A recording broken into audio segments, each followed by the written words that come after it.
Good morning, everyone, and welcome to Bonus Church. Today, I'd like to talk to you about it's almost Christmas, but it's always Christ. Yeah, we're getting close to Christmas now, and as we gather on this particular Sunday before Christmas, our hearts turn once again toward the miracle. Oh, that wonderful miracle that's at the center of our faith, the birth that was at the center of our faith. This really anchors everything that we do in Christianity. The gospel writer John said it this way: the word became flesh and made his dwelling among us. I actually looked up synonyms for the word became, and I found something very interesting. Let me reread it with a synonym instead of became. The word developed flesh and made his dwelling among us. How incredible is that?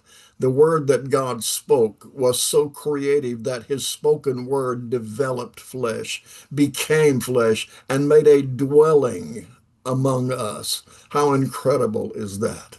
Just a few days, we're going to celebrate the birth of Jesus. This was God's great promise. It wrapped in swaddling clothes, the Bible tells us, lying in a manger. And he actually arrived in kind of the quiet shadows of Bethlehem. Wasn't a big public display. We know that. Angels actually appeared to shepherds. I did an entire message on this last Christmas, and I remember it vividly. Angels appeared to the shepherds, as we often tell the story or see in our Christmas programs. But these were Levitical shepherds. They were not the regular, ordinary, run-of-the-mill shepherds. These Levitical shepherds inspected newborn lambs, and they determined that those that were perfect could be used in sacrifice in the temple. Those were the ones those Levitical shepherds, those were the ones they wrapped in swaddling clothes and laid them in a feeding box. So when the angels announced to the shepherd, "You shall find the babe wrapped in swaddling clothes and lying in a manger," that was familiar to those Levitical shepherds. They knew exactly what that would look like because they had taken lambs and wrapped in swaddling clothes and laid them in a feed box. And Luke wrote it just this way: "This shall be a sign unto you," is what the angel said. "You shepherds, you Levitical shepherds, you've done this with lambs for years. Now I'm going to show you the real lamb." Luke chapter 2, verse 12, "This shall be a sign unto you. You shall find the babe wrapped in swaddling clothes lying in a manger." Whew, wow. This final Sunday of Advent really invites us to just stop a minute, at least pause, amid all these preparations that we go through. Before the angels sing, before the shepherds run, before the star guides the wise men, God says to us, let's wait.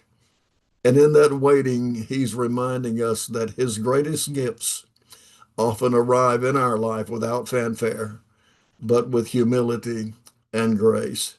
Jesus came to bring light into darkness, our darkness, your darkness, my darkness, peace into our worry, and hope into any soul that is so tired they don't know that they can make another day.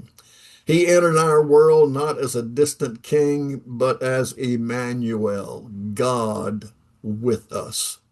Let's go back and review the Christmas story, not just as tradition, but as a living reality of God coming to earth. He's still with us today. He's in our homes. He's in our struggles. He's in our celebrations. And he's in our quiet prayers. And the Christmas, as it draws near this year, let's prepare room in our hearts for the Savior who comes, and he comes gently, and he comes lovingly, and he comes faithfully because he's ever present. And may God help us to let his presence fill our entire week with joy. His peace, I pray, will steady your steps and my steps, and his hope carry us all the way to Christmas morning. This is the Sunday before Christmas. Enjoy your time at the house of the Lord today. But remember, you shall find the babe wrapped in swaddling clothes and lying in a manger. This was not an ordinary lamb, perfect although he was. He was to be the supreme sacrifice wrapped in swaddling clothes. He came for you, he came for me. I'm delighted he did. And now he says that where I am, there you will be also. God bless you. Enjoy a wonderful Sunday before Christmas. We'll talk again soon, and remember, no one succeeds alone.